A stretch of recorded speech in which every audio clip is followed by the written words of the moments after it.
few years ago, I became very interested in solving puzzles after playing a game on Nintendo DS called Professor Layton and the Curious Village. This is a pretty old game. I think it came out over like 10 years ago or something.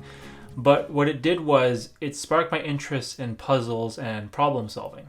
A few years after that, I wanted to learn how to solve a Rubik's Cube. I used to see one at my grandparents' house just lying around in the basement. No one would ever really use it. But as you can see here, I eventually picked up one of my own, and mine is kind of old. A lot of the colored stickers are peeling off at the corners. It's also very stiff and doesn't really turn that well. So I decided to dust off my old Rubik's Cube and to see if I still remembered how to solve it.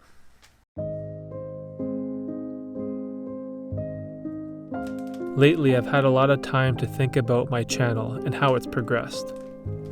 I'm not entirely sure how my self-improvement journey has led me to a Rubik's Cube. Maybe it's just a smaller piece of a bigger puzzle I have yet to solve. And even if I arrive at the solution, what then? These are the questions which cloud my mind. Am I really growing and improving as a person? Is this making me smarter, or is this just another form of procrastination?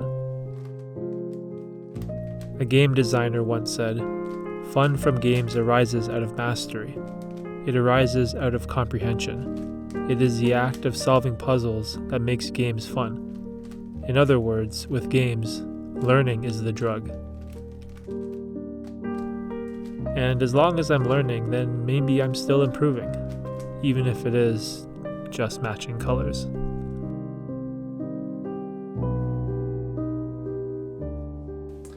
Alright, so it's not too bad. I can still remember how to solve one of these things, even though I am really slow. That probably took around like 2 minutes or so.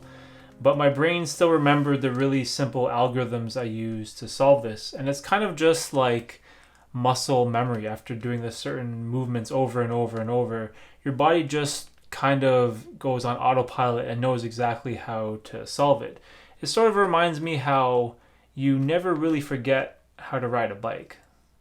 It's been a couple years since I last practiced solving a Rubik's Cube, and in that time there have been some interesting variations of the cube come out.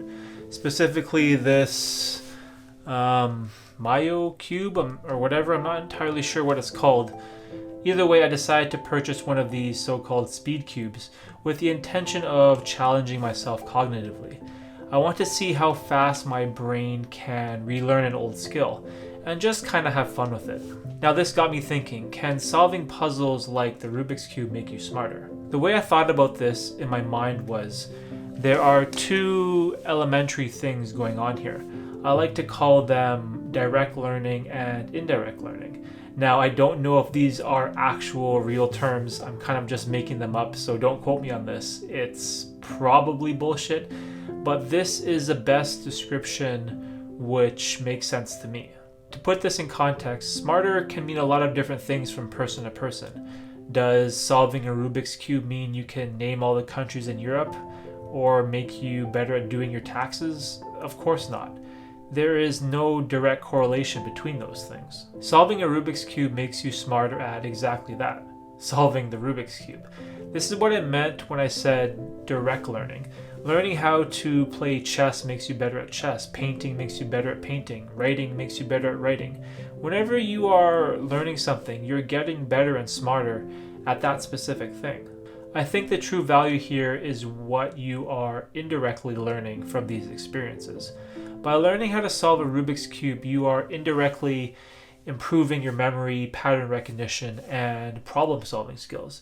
The best way I can put this is, when I bought my first Rubik's Cube, I had no idea how to solve it or where to even start. I was completely overwhelmed in my mind, and I was trying to figure out how to go from this to this without even considering the steps it takes in between to get there. And whenever you approach a problem with just the perspective of the end goal in mind, you are more than likely to fail.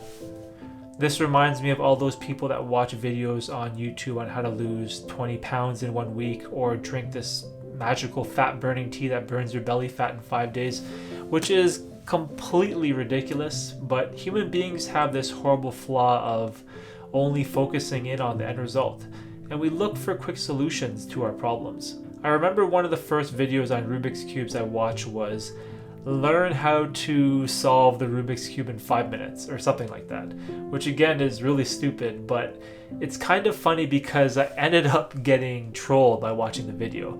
The video was of this guy showing you how to break off the pieces of the cube and then putting it back together in the solved state. Eventually, I did take the time to learn the Rubik's Cube, and I kind of broke the puzzle down into smaller steps. Instead of focusing in on the end result, my first goal was to just simply complete one of the first layers and then progress from there. Now, this is what I believe the Rubik's Cube can make you smarter at. Instead of viewing problems in a singular manner, I now approach them like layers of the cube, taking small steps to solve a bigger problem instead of tackling them all at once. If, for example, I were to learn a language, I would start with the most frequently used words in the language, not whole sentences. Or if I were to write an essay, the first few days would be spent on writing the thesis and just the intro. So yes, I do believe that learning how to solve the Rubik's Cube in some aspects can make you smarter, but like all things in life, you need to have balance. If you spend 8 hours per day solving puzzles or playing brain training games, you will inherently end up with less time to spend on the actual thing you want to get good at. Now, I know that this isn't my usual style of video, as Rubik's Cubes don't really have much to do with self-improvement or filmmaking at all. But with this whole quarantine stuff, I've kind of been stuck in this weird funk of lacking creativity and new ideas. And it's probably because I can't get outside and actually go and shoot and do fun things or do interesting things or meet new people or talk to people and try to learn new experiences, and it sucks. And we're all kind of just stuck in this lull of lacking creative ideas right now. So I just wanted to mix it up, do something fun, just do something, I don't know, that I kind of enjoyed, just to mix it up for now. And hopefully we can all get out of this creative funk and things can get back to normal. So till next time, thanks for watching, and I'll see you soon.